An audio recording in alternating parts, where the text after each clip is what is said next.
Queridos, nós vamos continuar estudando 1 Pedro 2, 13 a 17.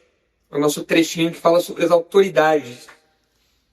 A relação dos crentes com as autoridades civis, né? Lembrando que Pedro está mostrando agora para a gente, de modo prático, como o cristão se comporta em várias esferas da vida, em várias áreas da vida. Então ele vai começar falando de modo abrangente aqui, de modo maior, das autoridades civis. Depois ele vai passar para a relação... ele vai funilando, né? Até chegar na relação de marido e esposa, ou seja, o núcleo mais íntimo da casa. Então ele vai funilando, passando aí por várias camadas, falando dos servos e dos senhores. Então ele vai afunilando, mostrando que em todas essas áreas o crente tem um comportamento exemplar. E esse comportamento exemplar é uma ferramenta de testemunho. Deveria ser para aqueles crentes e continua sendo hoje. Então 1 Pedro 2, 13 a 17, nós vamos ler aí, juntos, o trecho todo, e lembrar que ele ensina a seguinte mensagem central. O comportamento exemplar do cristão é expresso em submissão às autoridades. O comportamento exemplar do cristão é expresso em submissão às autoridades. Vamos ler aí o texto, e aí a gente pode relembrar o que já estudamos. Vou esperar aparecer ali, e aí nós relembramos a nossa divisão. É uma divisão com 4 partes. Aí são 4 razões para o crente sujeitar-se às autoridades. Em primeiro lugar, porque Deus criou hierarquias. Em segundo lugar, porque as autoridades são agentes da justiça. Em terceiro lugar, porque o crente não é dono de si mesmo. E quarto lugar, porque o cristão tem uma postura adequada a cada esfera. Nós ainda estamos no ponto 2, mostrando aí a segunda razão para o crente sujeitar-se às autoridades. Pastor, você passou no grupo? Slide? Não, é o texto bíblico normal, Ricardo. É o programa normal aí, não é slide, não. O Nicolas, ele tinha levantado? Você consegue abrir daí? Tá, beleza. Eu vi a movimentação aí. Não é slide específico, não. Então vamos lá. 1 Pedro 2, 13 a 17.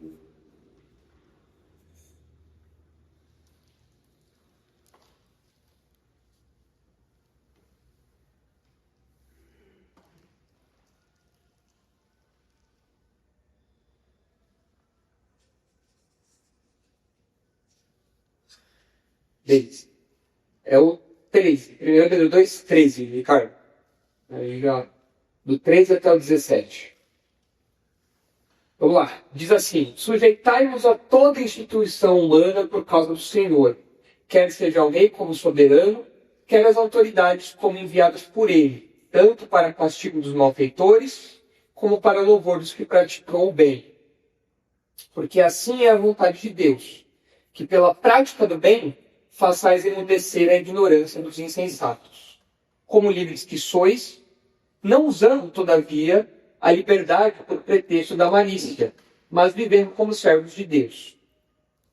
Tratai todos com honra, amai os irmãos, temei a Deus, honrai o rei. Então está aí a divisão do texto, está aí o texto e a divisão nós já vimos, e nós estamos aí nos versículos 14 e 15, falando da segunda razão pela qual o crente tem que se sujeitar às autoridades. E a segunda razão é que os crentes têm que se sujeitar às autoridades porque elas são agentes da justiça.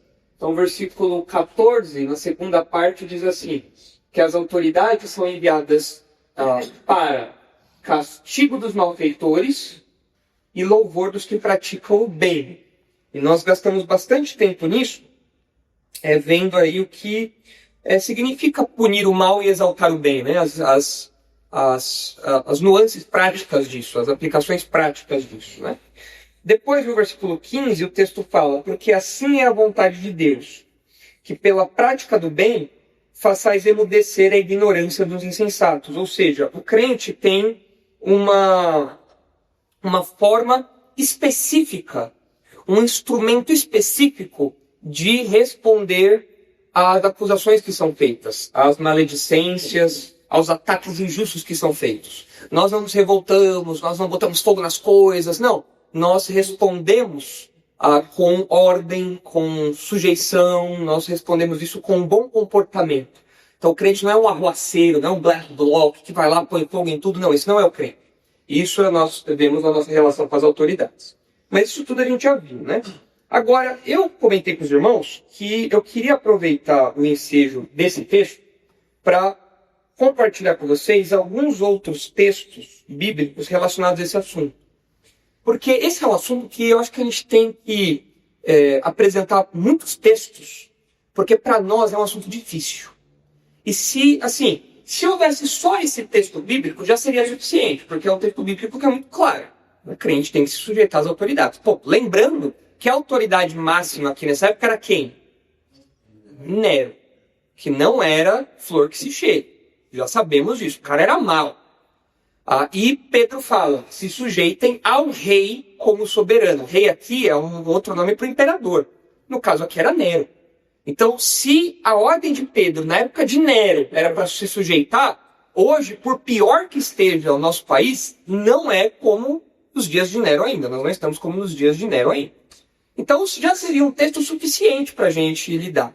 Mas essa orientação em relação aos crentes e às autoridades é repetida várias vezes. E tem alguns detalhes especiais em cada texto. Então, com isso, a gente consegue compor uma teologia bíblica da relação dos crentes com as autoridades civis. O que a Bíblia ensina sobre isso? Então, é uma visão abrangente e suficientemente completa para a gente conduzir a nossa vida. E é difícil para nós lidarmos com esse assunto porque nós não gostamos das nossas autoridades do país. Em vários níveis. Nós não gostamos das autoridades do executivo, do legislativo, do judiciário, não gostamos das autoridades federais, estaduais, municipais. Nós temos dificuldade. E a nossa vontade é sair falando, não, tira todo mundo daí, acaba com isso, vamos revoltar. A gente não pode. Então eu estou numa situação difícil porque eu estou ensinando para os irmãos uma coisa que é difícil até para mim. É uma orientação que eu fico meio... Mas é uma parte meio amarga que a gente tem que ouvir, acatar e prontamente obedecer. Não tem jeito. A Bíblia diz isso várias vezes, sobre vários pontos aí que a gente está destacando, né? Então por isso que eu quero mostrar esses outros textos para os irmãos. Sim. Eu queria fazer uma pergunta. Se não tiver dentro do contexto, pode me interromper, não. Ok. Pastor João Batista. João Batista. Ele foi praticamente na casa. Não deveria estar com a mulher do teu irmão. Isso. Ele denunciou o erro. E isso é legítimo. Nós podemos denunciar o erro.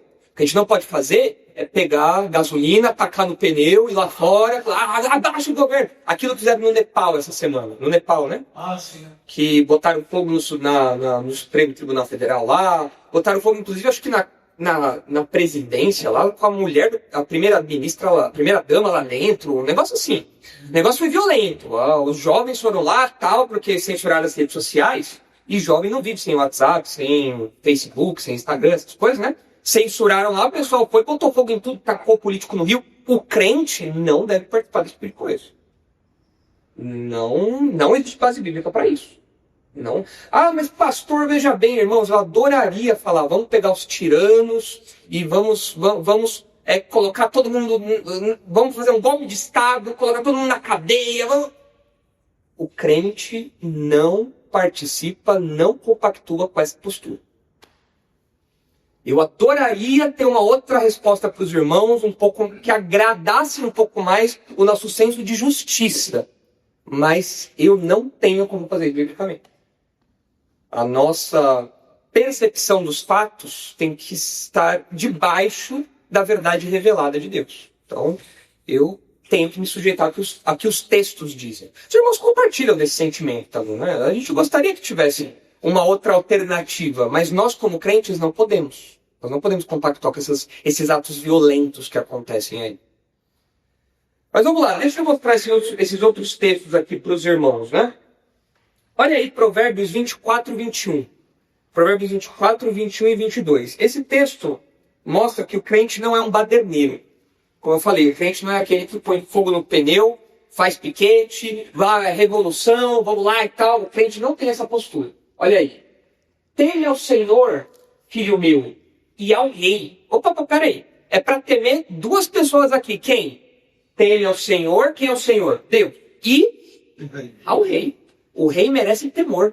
E é curioso aqui que o texto coloca o rei ao lado do Senhor em termos de temor. Porque aqui, na teologia do Antigo Testamento, na teologia do Novo Testamento também, né? Mas aqui, nesse ambiente, o rei é o enviado de Deus.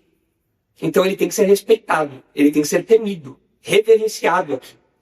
Então, teme ao Senhor, filho meu, e ao rei. E não te associes com os revoltosos. Golpe de Estado, vamos lá, tramóia, vai lá, punhala pelas costas, tal, pega, dá um golpe. Não te associes com essa turma. Pessoal que faz intriga, para no meio do tumulto dar o golpe de Estado e pegar o poder. Não anda junto com essa turma. E o texto fala por quê? Porque, de repente, de modo iminente, né? Levantará sua perdição e a ruína que virá daqueles dois. Quem são aqueles dois? O rei e o Senhor. A ruína que virá daqueles dois, quem a conhecerá? Essa pergunta retórica, ela quer dizer o quê? É uma ruína, é uma destruição muito grande. Você não consegue calcular o que vai vir disso. Você está associado com os revoltados, você está planejando um golpe, o rei descobriu. Agora já era. Agora rodou. E o que chama a nossa atenção nesse texto é, de novo, porque o autor coloca o Senhor ao lado do rei. E ele fala que o Senhor também pune aqueles que se rebelam. Então isso tem que nos deixar assustados. O crente não é um baderneiro. O crente não é um revoltoso. O crente não põe fogo no pneu, não é black bloc na Paulista. Essa não é a nossa postura. De todas as eras. Os crentes de todas as eras. Do Antigo Testamento e do Novo Testamento. E hoje também. Essa não é a nossa postura. Marcos. Olha aí, 8 de janeiro. Aquela vergonha do 8 de janeiro, crente não participa daquilo. Tinham lá várias vezes. A gente não sabe se era crente mesmo, né? Se diz evangélico, né? Mas crente não participa daquilo. É aquilo. A gente reconhece os abusos que a justiça pode cometer em relação ao julgamento deles e tudo mais, mas eu não compactuo com aquela ação deles, não. Tá errado. Não se faz aquilo que eles fizeram. O crente não participa daquilo. Josué? Pastor, eu acho que até melhor seria que o crente não deveria participar, porque isso não significa que não são crentes. Às vezes podem ser crentes com uma teologia mal orientado. Verdade. É que ou como o senhor falou, né? É que em uma época o senhor pensava uma coisa. Isso. Depois informou esse É que infelizmente no Brasil o meio evangélico tem poucos crentes de verdade, né? São só evangélicos, não são cristãos de fato, né? E a gente vê nessa guinada à direita que tem acontecido de alguns grupos, né? A gente tem visto muito evangélico, mas não necessariamente cristão. Isso complica a nossa avaliação das coisas, né? E isso queima o nosso filme. Porque o pessoal olha e fala, os crentes estão lá do 8 de janeiro lá. Eu não tenho nada a ver com aquilo, eu reprovo aquilo, eu não concordo com aquilo. Mas a gente acaba sendo julgado pelo que os outros fazem, respinga na gente. Por isso que Pedro fala, o comportamento de vocês tem que ser exemplar. Porque senão vocês se queimam. O julgamento pode ter os seus abusos, mas eles erraram. Eles têm que ser condenados pelo que eles fizeram de fato. Sem os abusos que acontecem, mas deveriam ser condenados pelo que eles fizeram de fato. Isso queima nosso filme. Pastor Lee, agora você chama da guarda de golpista. O pessoal enfeita o negócio aí, né? Enfim. Agora, olha um outro texto. Esse texto aqui é um texto que vocês acham claro? É um texto que o entendimento dele é fácil? Beleza. Agora, olha aí Eclesiastes 10:16. Dá uma olhada aí. Eclesiastes 10:16 ali. Um outro texto que eu acho que é fácil de entender também. Mas esse texto, ele chega num nível bastante pessoal, um nível bastante íntimo. É isso que eu quero dizer. Olha só. Ai de ti, ó terra, cujo rei é criança e cujos príncipes se banqueteiam já de manhã. Aqui quando está falando da terra, está falando o quê? Do país, dos cidadãos de um país, né? Então a terra ali são os próprios habitantes de uma nação. Cujo rei é uma criança, age como uma criança, e desde manhã já está na farra. Tem países que são assim? Tem governantes que são assim? Não. Desde manhã já está na festa, já está... Tem, né? Beleza. Então, esse ai de ti mostra o quê? A tragédia. A desgraça que vem sobre um país que vive com governantes assim. Aí, um contraste, 17. Ditosa tu, ó terra, cujo rei é filho de nobres, e cujos príncipes se sentam à mesa a seu tempo para refazerem as forças e não para bebedice. É o contraste, né? Ao invés de participar da festa, da farra, só para curtir, é uma figura, os governantes, aqui no versículo 17, são pessoas nobres, que fazem justiça. É um contraste grande. O primeiro, ai de ti. O segundo, ditosa. 18. Pela muita preguiça desaba o teto, e pela frouxidão das mãos goteja a casa. Que parece que o texto mudou de assunto, né? Mas não, está dentro do assunto aí. A ideia é que a pessoa que fica preocupada só com testa e farra, ela acaba tendo um desleixo pelas outras coisas. E aí tudo desmorona, tudo vai embora. O festim faz-se para rir, o vinho alegra a vida e o dinheiro atende a tudo. A ideia da pessoa que só vive na farra, só vive na festa. Agora olha o 20. O 20 é para acabar, olha só. Você viu tudo aquilo, certo? Qualquer semelhança com os nossos políticos, mera coincidência. Aí você fala, vamos falar mal, vamos criticar e tudo mais. Aí você vê o 20. Nem no teu pensamento amaldiçoes o rei. Então, nem tampouco no mais interior do teu quarto, o rico. Porque as aves dos céus poderiam levar a tua voz. Aqui, aves do céu levar a tua voz seria o equivalente, talvez, ao nosso ditado de as paredes têm ouvido. Tá? Você está falando, você pensa que você está no ambiente privado e ninguém está te ouvindo, mas surpresa, um passarinho conta aquilo que você falou. Descobrem e como. E o que tem asas daria notícia das tuas palavras. Ou seja, mesmo numa nação cujos governantes não são responsáveis, nós temos que ter muita discrição e muito cuidado naquilo que nós expressamos. Mesmo no contexto mais íntimo, eu tenho que ter cuidado com o modo como eu falo. E mais, ele fala aqui, no teu pensamento. Eu não devo nutrir pensamentos de maldição, pensamentos vingativos, pensamentos de ódio para com as autoridades. Irmão, isso aqui é difícil. Isso aqui é difícil ou não? E tem como fugir? O texto fala, nem no teu pensamento, nem no teu quarto. No teu quarto você podia, você pensa, né? Eu vou imprimir uma foto do político, eu vou até vários focos nele lá e tal. Bem violento. Não pode. Não pode. Não pode. Fala, Nicholas. É curioso porque quem escreveu o texto foi o próprio rei. Pois é.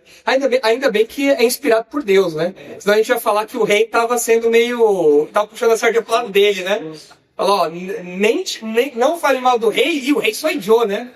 Então, mas ainda bem que a gente sabe que foi inspirado por Deus, né? E assim, o fato dessa orientação, né? A gente sabe da veracidade disso. É um plano, uma tramóia, um descontentamento dessa natureza, inevitavelmente chega aos ouvidos das autoridades de algum modo. Então é um jeito de nós nos protegermos também, né? Porque a gente pode se expor a perigos pensando que às vezes a gente está em segurança, quando na verdade a gente pode ser pego por um comentário descuidado que a gente faz. Então o crente tem muito cuidado com o que ele fala e aqui é dando o que ele pensa. Beto. Daniel que indica, né? Daniel podia orar pro lado de Jerusalém. Sim. E viram ele orando. E denunciar. Exatamente, denunciar. Exatamente. Então isso ensina que de fato o crente não é um baderneiro, o crente não é alguém revoltoso, o crente tem muito cuidado no modo como ele se dirige às autoridades. Isso tem que fazer com que a gente seja mais cauteloso nas redes sociais. Infelizmente no Brasil a gente tem tido medo de falar nossa opinião por medo de censura, por medo de perseguição política e tudo mais. Infelizmente nós chegamos nesse nível. Mas antes disso, como crentes, eu tenho que vigiar mais a minha boca. Eu tenho que ter cuidado com o modo como eu me refiro às autoridades. Porque quer eu goste delas ou não, elas foram colocadas lá por quem? Por Deus. Outro texto. Esse daqui também eu acho ele um exemplo, uma ilustração que pega. Jeremias 29:4. Olha só. Jeremias 29:4-7. Olha lá. Isso daqui é dito durante o exílio. O povo está exilado. O exílio, pensa no exílio. O exílio na Babilônia é melhor ou pior do que a nossa situação hoje? Compara o Brasil, você brasileiro hoje, e o povo judeu lá exilado na Babilônia. Qual é pior? O exílio, ok? O Brasil não está tão bem assim das pernas, mas ainda é melhor que uma situação de um exilado, certo? Olha o que diz aí. Assim diz o Senhor dos Exércitos. Vamos até o 7. Assim diz o Senhor dos Exércitos, o Deus de Israel, a todos os exilados que eu deportei de Jerusalém para a Babilônia. Edificai casas e habitai nelas. Plantai pomares e comei o seu fruto. Tomai esposas e gerai filhos e filhas. Tomai esposas para vossos filhos e dai vossas filhas a maridos, para que tenham filhos e filhas.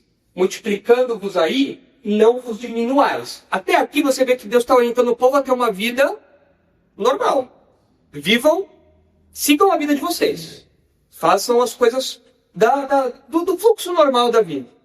Olha o 7. Procurai a paz da cidade para onde vos desterrei e orai por ela ao Senhor, porque na sua paz vós tereis paz. Eles tinham que orar pelo povo que levou eles para o exílio. Durma com essa. Durma com essa aí agora. Pegar a sua terra, pegar a tua família, tirar você de lá, pegar a tua casa, levar você para outro país, te mantém lá não voluntariamente, não é que você está com visto de estudante lá, não. Então você está lá com esse lado e Deus fala, você vai orar pela paz e pela prosperidade de onde você está. Porque se esse lugar tiver paz, você vai ter paz também. Pesado. Eu não sei vocês, mas eu olho o contexto desse e eu falo, poxa vida, até que o Brasil não é tão bom assim. E orar pela paz do Brasil é orar pela nossa paz também. Então não tem como fugir desse texto. Olha só que interessante também, Atos 23. Os babilônios não eram um povo bonzinho, né? Mas Deus falou, olha, ora pela paz deles. E em Atos 23, de 1-5, Paulo está diante de um sinédrio, de uma corte ali que não era das melhores. E quem está julgando ele não era boa gente também. Mas olha só a postura dele. Dá uma olhada. Atos 23, de 1-5. Fitando Paulo os olhos no sinédrio, disse, varões e irmãos, tenho andado diante de Deus com toda boa consciência até o dia de hoje. Mas o sumo sacerdote Ananias mandou aos que estavam perto dele que lhe batessem na boca. Isso daqui foi errado. O sumo sacerdote Ananias, esse homem aqui, ele era um homem mau. Ele era reconhecidamente um homem violento. E aqui ele fez algo que ele não podia fazer. Ele violou a lei ao mandar bater em Paulo. Versículo 3. Então lhe disse Paulo, Deus há de ferir-te, parede branqueada. Ele ficou bravo. Então levou um soco na boca, o Paulo ficou bravo. O que o nosso ficaria, né? Reagiu ali no ímpeto, ali na coisa e falou, ó, Deus vai te ferir, seu parede branqueado. Ou seja, era alguém que estava podre, mas tinha só uma camadinha ali branca para esconder toda a podridão, né? Paulo foi ácido aí, né? Tu estás aí sentado para julgar-me segundo a lei, e contra a lei mandas agredir-me? Já deu uma enquadrada nele, né? Paulo ficou nervoso com isso. Qualquer um ficaria, né? Os que estavam ao seu lado disseram, estás injuriando o sumo sacerdote de Deus? Aí a gente poderia falar assim, Paulo poderia responder, tô mesmo, ele fez uma coisa que é contra a lei, agora eu vou falar, e ninguém me segura, vou postar muito no Twitter, vou botar fogo aqui em tudo. Olha o que Paulo faz. Respondeu Paulo, não sabia, irmãos, que ele é sumo sacerdote. Talvez por não ir por muito tempo a Jerusalém, ele não sabia da troca ali do sacerdócio. E talvez por ser uma reunião informal, o sumo sacerdote não estava no lugar do sumo sacerdote. Talvez ele estivesse em outro lugar. E por isso Paulo não tinha a informação, a percepção de que era o sumo sacerdote que tinha dado a ordem. E ele xingou o sumo sacerdote. Falou, parede branqueada, né? Entendeu? Ofendeu o sumo sacerdote. E Paulo fala, olha, eu não sabia. Porque está escrito, não falarás mal de uma autoridade do teu povo. Ele está citando Deuteronômio 22, 28 aqui. Ou seja, Paulo, ele reconheceu que ele errou. Ele não podia ter falado daquele jeito com o sumo sacerdote. Aí você fala, mas o sumo sacerdote era mau. Mesmo sendo um homem mau e mesmo violando a lei, Paulo fala, eu não deveria ter falado desse jeito com o sumo sacerdote. Pastor, eu não entendo essa questão de autoridade religiosa. É que naquele dia, a autoridade religiosa e política se fundiam, né? O Sinédrio era o STF da época. Então era uma figura de autoridade. Eles tinham decisões de natureza social, não era só religiosa. Era uma coisa misturada, né? Não é o equivalente do sumo sacerdote aqui, não é o pastor presidente hoje. Não é, o pastor presidente não tem poder civil nenhum. O sumo sacerdote tinha autoridade. Não. Aqui eles têm autoridade política, tanto que Paulo está sendo julgado em termos civis ali também. Não é só religiosos. Não são só termos religiosos, né? Então, essas duas realidades se fundiam no Sinédrio. Agora, Paulo reconheceu que ele não poderia ter falado daquele jeito. Os irmãos acham que Paulo poderia ter respondido do jeito que ele respondeu? Você responderia do jeito que Paulo respondeu? Ele mesmo reconheceu que não podia. E eu acho que por muito menos, às vezes a gente chama os outros de parede branqueado. Então podemos considerar que isso foi um pedido de desculpas? Parece que sim, né? Parece que foi um pedido de... Assim, alguns dizem que Paulo está sendo sarcástico aqui. Eu estou compreendendo dessa forma. Ele está falando aqui, Desculpa, eu não sabia. Mas as duas opções têm defensores. Que ele tá pedindo desculpa, ou ele está sendo sarcástico, como que dizendo assim, as suas atitudes não combinam com a sua posição. Eu não sabia que você era o sumo sacerdote, porque você não está agindo como um sumo sacerdote. Tem gente que defende isso. Eu não sei. É possível? Alguns defendem que sim. Eu acho, me parece que a preocupação dele é outra. Eu não podia, eu agi no ímpeto, eu não podia ter feito isso. Ele cita as escrituras. É que a citação poderia ser o argumento de, você não está agindo como deveria agir. Seria esse o argumento. Mas eu não sei. Assim, as duas opções são defendidas. Ou ele está sendo sarcástico, ou ele está como que pedindo desculpas, no tipo de pedir desculpas, ou reconhecendo que ele errou. Eu, particularmente, tendo mais a ideia de que ele está reconhecendo que ele não deveria ter falado desse jeito. Eu acho que é uma estratégia de defesa do Paulo. Ele viu que o pessoal estava violento. Depois ele usou a religião, sabe? Isso, aí depois ele... Ele percebeu, mas... Puxou a parte da plateia para o lado dele. Isso, Por exemplo, ali, aí sentado para julgar segundo a lei. Essa cadeira não era para uma pessoa? Então, a gente não sabe, porque aqui era um julgamento meio que informal, né? Essa situação aqui. Então, a ideia dele estar sentado para julgar, ele estava sentado com outras pessoas. Não necessariamente na cadeira reservada ao sumo sacerdote. Pode ser. A gente não tem muitos detalhes de como foi essa reunião, né? Mas os comentaristas, eles apontam essas possibilidades aí. Jimmy? Sim, o fato de Paulo ter usado essa frase parede branqueada tem que assumir é correto e ligar isso com o espinho na cara, que ele não conseguia enxergar direito. Tem gente que fala isso, que ele não conseguia ver direito e por isso ele não identificou, né? Mas é que assim, a gente não sabe se o espinho na carne de Paulo era de fato um problema de visão. Nós não sabemos disso. Porque alguns dizem que o espinho na carne poderia ser até uma pessoa. Não necessariamente um problema de saúde. Mas parede não fala, né? Não, é que o Jimmy está comentando que ele não identificou que era um sumo sacerdote porque ele viu um borrão só. Entendeu? Seria isso. Mas ele não sabe. Eu particularmente acho que não era um problema de visão que ele tinha. Eu não sei o que era o espinho na carne, mas eu acho que é especulativo, então a gente quis bater o marco dela. Mas alguns dizem que era isso daqui também. Estava muito longe lá, ele não conseguiu ver, e aí pensou que era qualquer um, mas era sumo sacerdote. Enfim. Hã? Parede branqueada é engraçado. É. Chamam de parede branqueada. Ficou bravo, né? Paulo ficou bravo.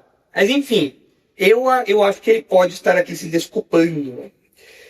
Outra coisa que a gente tem que levar em conta, irmãos, é que os textos que nós lemos, né, de Romanos 13 e 1 Pedro, especialmente Romanos 13, né, mostra que as autoridades, elas são ministras de Deus, elas são servas de Deus.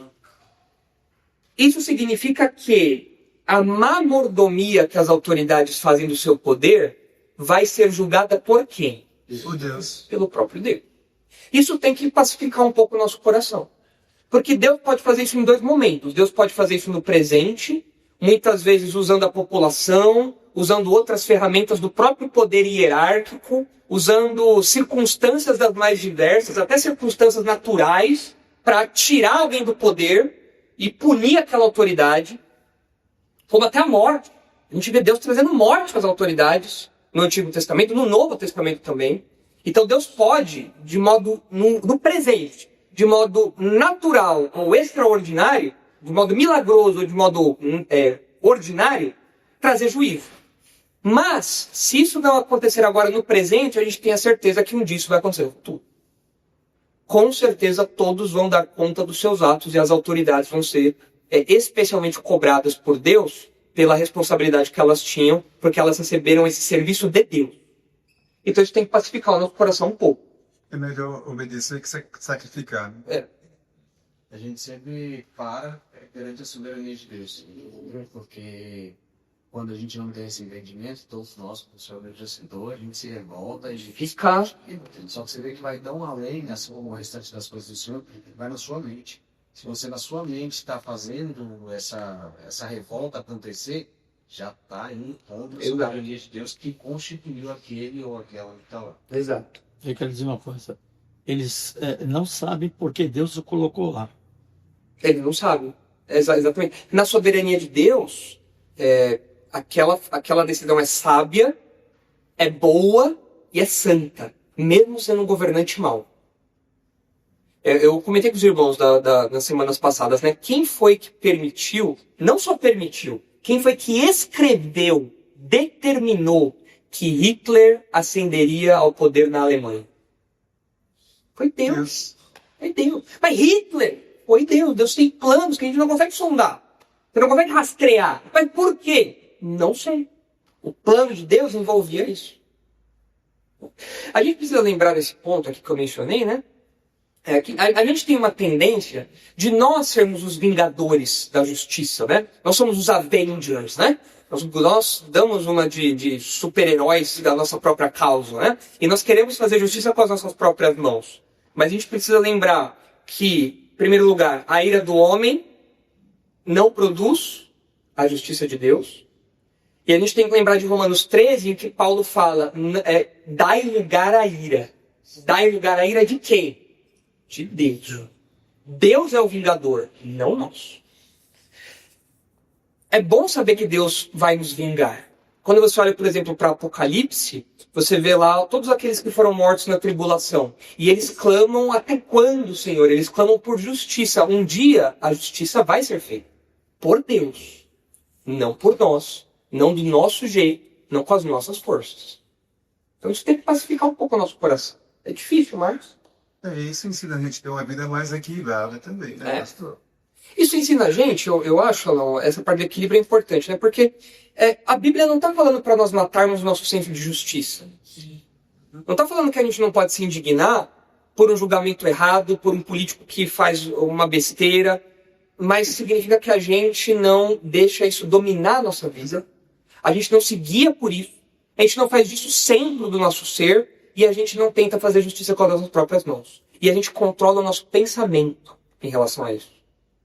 Então, são várias camadas, né?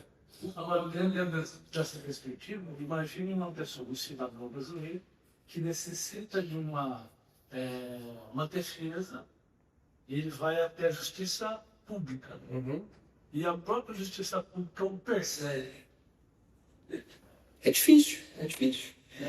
A gente tem que lembrar o que Pedro vai falar mais para frente, que Jesus se entregava àquele que julga com justiça. Se as autoridades desse mundo não julgam com justiça, eu tenho que aguardar o juiz justo julgar. É isso. Entrega a causa para ele. Jesus não ainda Exato. É essa situação que ele vai fazer. Já tá bom? Tá bom ou a gente pode tornar mais difícil ainda? Vamos tornar um pouco mais difícil? Olha aí 1 Timóteo 2. Esse é um texto famoso, né? Mas olha aí 1 Timóteo 2, de 1 a 4. Antes de tudo, pois, exorto que se use a prática de súplicas, orações, intercessões, ações de graças, em favor de todos os homens, em favor dos reis e de todos que se acham investidos de autoridade, para que vivamos vida tranquila e mansa, com toda piedade e respeito. Isto é bom e aceitável diante de Deus, nosso Salvador, o qual deseja que todos os homens sejam salvos e cheguem ao pleno conhecimento da verdade. Aqui, todos os homens sejam salvos, são todos os tipos de homens, inclusive os poderosos, os influentes, as autoridades. Então nós temos que orar por todos, inclusive pelas autoridades, porque Deus tem planos salvíficos envolvendo todo tipo de homem, inclusive as autoridades. Tem que orar pelas autoridades. Inclusive, essa é uma ferramenta que nós temos. A gente fala assim, tá, o cristão tem que ser sujeito, tem que ser submisso, tem que se sujeitar e tudo mais. Ok. Todos esses textos mostram isso, muito claro. Mas a gente não tem nenhuma ferramenta contra as más autoridades. A gente não tem nenhum jeito de tentar mudar. Qual que é a ferramenta que a gente tem aqui? Oração. O que é mais poderoso? Pegar em armas ou orar? Ora, Às vezes a gente é muito pragmático, né? A gente pensa que é melhor você botar fogo em alguma coisa do que orar, né? Mas a oração é uma ferramenta poderosa, né? Eu trouxe aqui um comentário, 2 citações de Calvino sobre a questão da oração em relação às autoridades. Olha só que interessante, ele fala isso nas Institutas. No final das Institutas é uma parte que ele dedica às autoridades. E ele fala assim, olha só que interessante.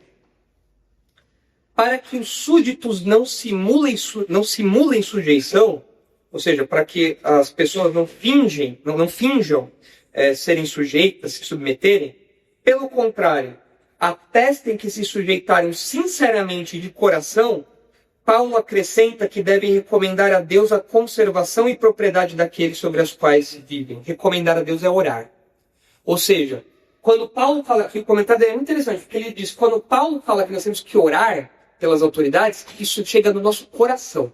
Porque você pode se sujeitar a uma autoridade por fora, mas por dentro você está com os punhos levantados. Mas Paulo fala, você tem que orar. Vai lá. Você consegue orar falsamente para Deus? Quando a gente ora, a gente tem que orar com sinceridade, de coração, né? E se a gente não consegue orar pelas autoridades, o que a gente tem que fazer?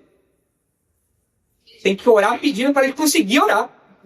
Fala, Senhor, me ajuda a orar porque tá difícil. Stanley, conhece John Cox, né? Uhum. John Knox. A rainha da Maria da Escócia, ela tinha mais medo das orações de John Cox do que 10 mil. Do que todos os exércitos da Escócia lá. Ela tinha mais tempo, né? As orações desse do que... E a oração vai no nosso coração, né? Aí, esse detalhe que Calvino ressaltou é muito interessante. Faz toda a diferença você olhar por essa perspectiva. Se você tem que orar pelas autoridades, significa que você tem que ter um compromisso dentro, no seu coração. Porque por fora, os outros veem a sua sujeição. Mas ela pode ser uma sujeição só da boca para fora. Agora, aqui dentro, não tem como você esconder isso de Deus. Então... Pastor, se não estiver dentro do contexto, você fala de árvores, nossa situação no país, por exemplo. A dificuldade de se voltar uma arma de fogo é gigantesca, certo? E assim, dentro de uma perspectiva de lei que existe aqui, de justicialista, que ele sabe que um crente se envolver numa jornada para seguir leis para que nós possamos utilizar. Eu acho que sendo vias legítimas, votando em pessoas que defendam isso, fazendo abaixo assinados, enfim, usando as vias legais, não tem problema. É legítimo. É legítimo. Outra citação de Calvino, rapidinho, olha só. Olha outra citação dele aqui, também das Institutas.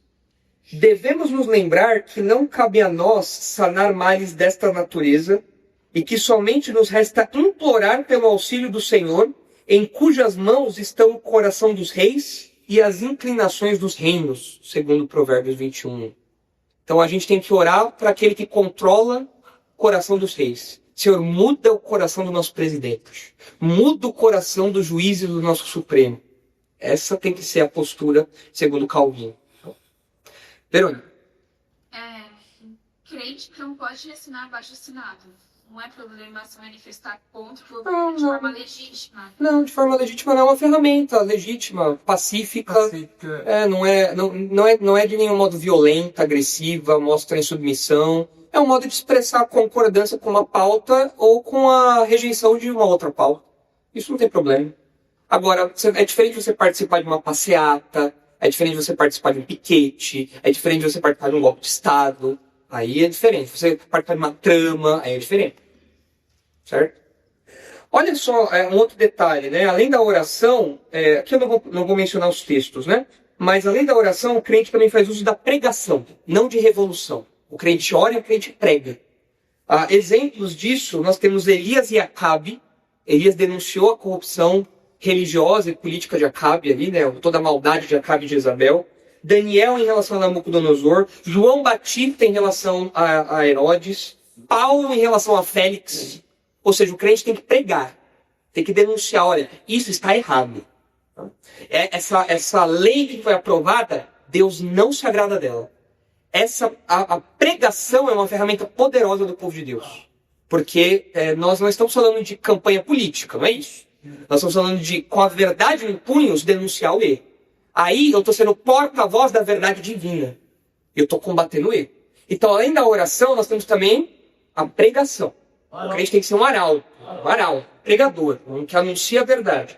E além disso, até comentando um pouquinho do que a Verônica falou, além de oração e pregação, o crente também pode fazer uso dos recursos legais disponíveis na sua sociedade. Por exemplo, abre aí, por favor, Ricardo, em Atos 22, 25. Paulo usou isso, e isso serve de exemplo para nós. Ele era um cidadão romano. E ele tinha direito a uma série de privilégios por ser um cidadão romano. E ele fez uso disso. Olha aí Atos 22, 25. Quando estavam amarrando com correias, disse Paulo ao centurião presente: ser-vos-á porventura lícito açoitar um cidadão romano sem estar condenado? Ou seja, Paulo sabia das leis, né? Paulo manjava das coisas, né? Aí o centurião ficou até meio desnorteado, né? Ouvindo isto, o centurião procurou o comandante e lhe disse: que estás para fazer? Porque este homem é cidadão romano. Não pode fazer isso, tem todo um processo legal. Cara, você não pode seguir, não pode tratar ele como um Zé Mané, qualquer um aí. Não pode. Olha aí o 25:11. Paulo, sendo um cidadão romano, ele podia apelar para instâncias superiores. E vendo que o julgamento onde ele estava ali, a instância onde ele estava meio comprometida, ele lançou mão dessa ferramenta dele.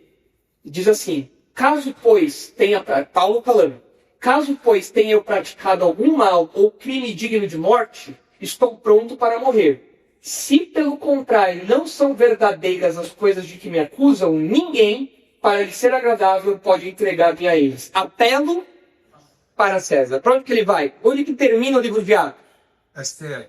Em Roma. Ele apela para o STF. Ele apela, eu sou cidadão romano, eu apelo para César. Ou seja, ele usou dos recursos que estavam à disposição dele.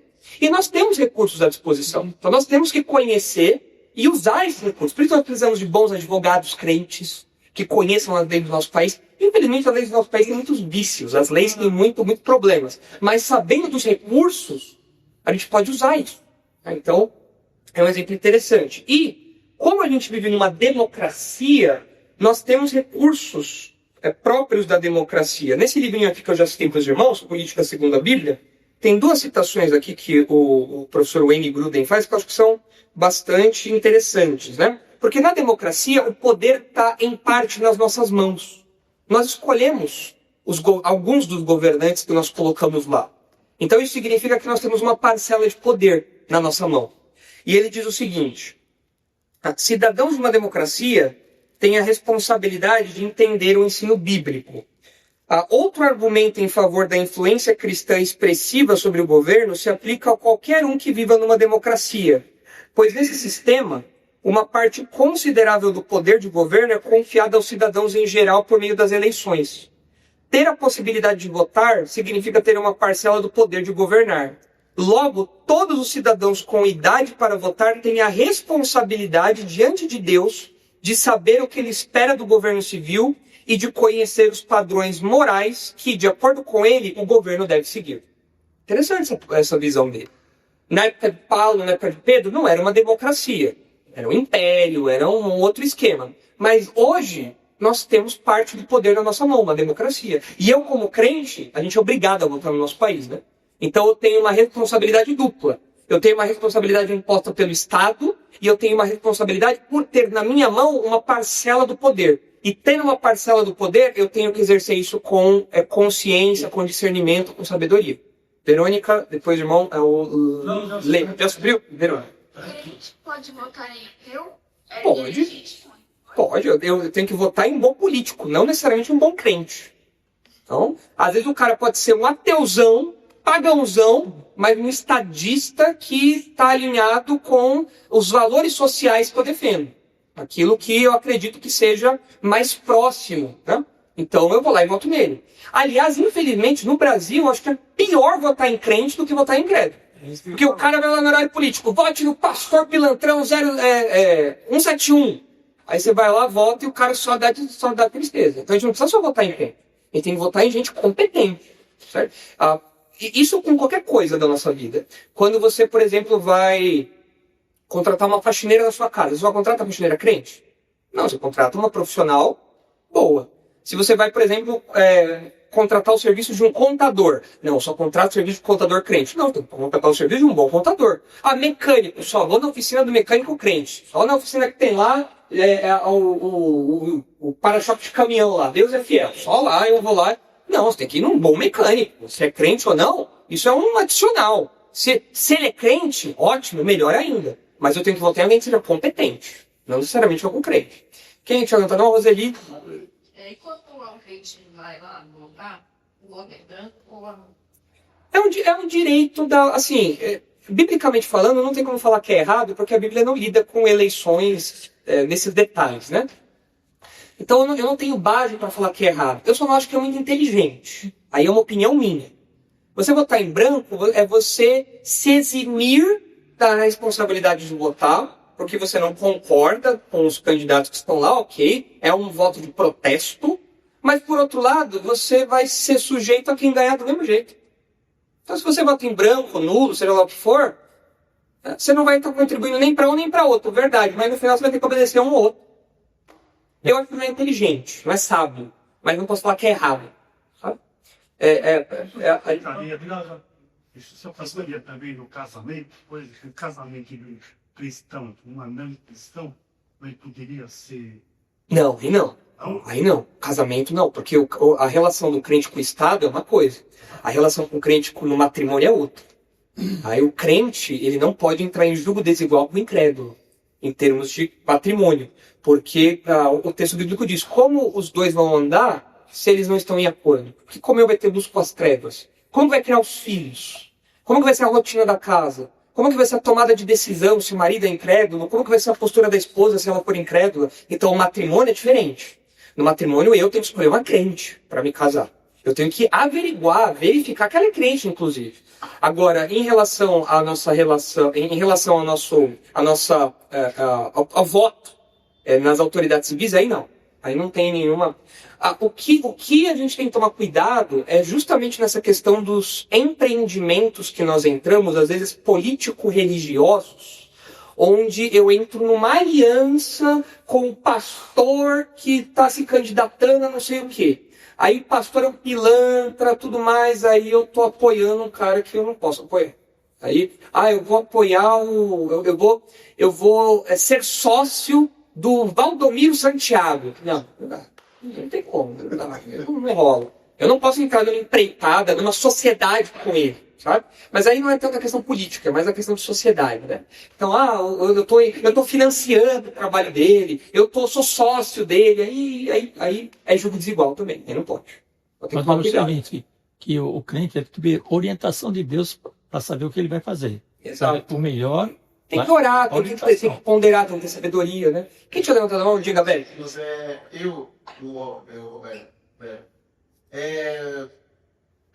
você citou o crente, né? De mandar em crente. Se chegar. Eu vou fazer que o som não o animal, mas a pessoa, um jumento, chegar numa igreja hoje em dia, dizer que é a favor dos princípios cristãos, eu sou contra o aborto, eu sou contra casamento gay, sou contra a questão de troca, os irmãos vai e faz chá, porque da onde eu vi, eu sei muito bem, eu tenho toda a oportunidade de falar isso, da onde eu vi, ficou legal. E eu comentei que os pessoal vai lá e bota e não sabe não o passado do cara. Você falou, o cara é um tranqueira e vai botar no meio, não quer ter do lado do meio. Yeah. E eu comentei com o senhor uma vez que eu voto nulo. E eu, assim, é um estado, sim, pastor, porque, vamos dizer, assim... Roberto, eu nem posso saber que você vota deve votar, então quem você vota fica tranquilo. Porque a gente vota no candidato, ele só não vai arrumar. A gente vota no candidato, ele só não vai arrumar. Assim, pastor, Roberto, a gente pode falar da sabedoria disso em outro momento, porque não é bíblico. O presidente, pastor, ele tem que ser tem que ser 50%. Isso, não, a gente tem argumentação disso, mas vamos falar disso em outro momento, porque isso não é Bíblia. Então é só uma opinião. Essa é a sua opinião, eu tenho uma opinião, o Alan tem uma opinião, o André tem uma opinião. Então opiniões a gente pode discutir sem problema, sem problema. Agora como não é bíblico, como eu falei, é só a minha opinião. Aí a sua opinião, se botar branco, nulo, enfim, aí você é livre. É livre. Isso daí O Lula ou o Bolsonaro? Beto, durma no travesseiro tranquilo, meu irmão. Tranquilo. Você vota nulo, branco, eu não voto nulo, branco. Isso aí você é livre pra ir. Aí cada um de nós tem uma opinião pra isso. Eu não vou te desprezar por causa disso, você não vai te desprezar por causa disso, mas segue o jogo. Segue o jogo. Agora olha só outra citação aqui do Wayne Gruden, olha só. Veja só. Creio que todo cidadão cristão que vive numa democracia tem, no mínimo, a obrigação de ser bem informado e de votar nos candidatos e nas propostas mais coerentes com os princípios bíblicos. A oportunidade de ajudar a escolher o tipo de governo que teremos faz parte do papel de despenseiros que Deus confia aos cidadãos numa democracia. Um papel que não devemos menosprezar e do qual não devemos descuidar. Isso significa que, no mínimo, os cristãos são responsáveis por informar-se a respeito de questões importantes de modo a poder votar de forma consciente. Estamos numa democracia, a gente tem essa responsabilidade aqui. Não pode votar cegas. Tem que saber que não está votando. Ou não votando. Votando branco, nulo, aí é uma democracia. Então. O cristão, pastor, o cristão vota na direita. Não necessariamente, viu, Márcio? Essa questão de direita e esquerda é muito complicada, porque tem cara de direita que às vezes é só de fachada. E a direita também tem exageros. Políticos de direita também têm exageros. É claro, deixa eu explicar. É óbvio que entre direita e esquerda é óbvio que nós vamos preferir a direita como crentes, porque historicamente, considerando a esquerda hoje e a direita hoje, historicamente nós estamos mais alinhados aos valores de esquerda. Mas eu não morro por ninguém de direita. Eu não sou bolsonarista, eu não morro, eu não falo direita minha vida, eu não tô nem aí com a direita e esquerda. Isso daí, essas são categorias políticas criadas pelos homens, pela nossa sociedade. Eu não vou viver em função disso. Então, estatisticamente, a gente está mais alinhado à direita. Mas a direita não é santa, a direita não é perfeita. Tem candidato de direita que aprova coisa que eu não aprovo, que eu condeno. Só que tem muito mais coisas que eu discordo na esquerda. Entendeu? Então, falar que o crente vota na direita, ou falar que lá nos Estados Unidos o crente só vota nos republicanos, nunca dos democratas, eu acho que é uma afirmação que eu não posso fazer como pastor. Porque senão eu estou tomando um partido político que a Bíblia não me autoriza a tomar. Então eu tenho que ser cuidadoso. Então, historicamente e estatisticamente, né, assim, pensando no campo geral, a gente vai estar mais alinhado à direita. Verdade. Mas a gente tem que tomar cuidado com essa afirmação. Para procurar o candidato. Isso, exatamente. Gostaria de dar uma pergunta. Questão de Deus. O meu testemunho não viu, mas o meu irmão. Uhum. Meu irmão é um engenheiro que trabalha dentro de uma empresa, dentro de um local que é submetido a questão política. Uhum.